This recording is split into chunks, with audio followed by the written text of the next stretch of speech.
va terminer rapidement avec ADP, Aéroport de Paris, qui profite bien évidemment du déconfinement.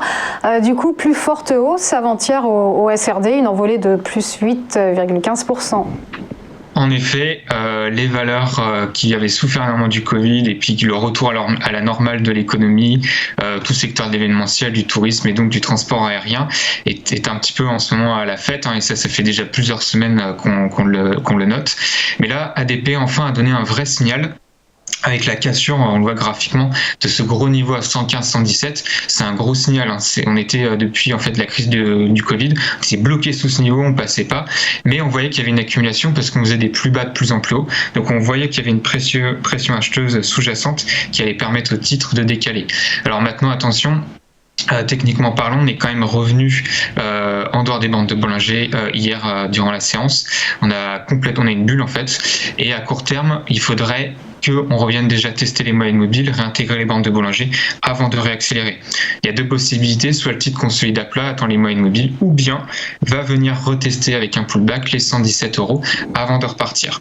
L'objectif majeur sur la valeur, ce serait 152 €, 150 € pour faire simple, et vous allez par contre avoir des gaps qui vont venir en fait empêcher le titre d'y aller en ligne droite tout simplement.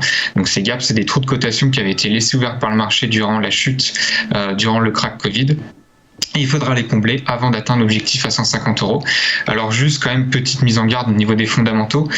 Faut pas oublier que le transport aérien devrait d'après de nombreux rapports, pas revenir sur ce niveau pré-Covid avant 2024, voire plus loin sur d'autres rapports.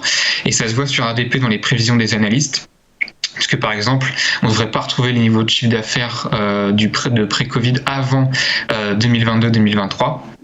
En 2023, on n'aura toujours pas atteint les objectifs de marge nette et de résultats nets qu'on avait en 2018 sur le titre. Donc attention, on ne reverra peut-être pas tout de suite les plus hauts historiques sur la valeur, autour de 180-200 €. Mais par contre, on a des objectifs intermédiaires à atteindre. Déjà les 150 €, ça sera un beau parcours déjà pour le titre et une belle recovery.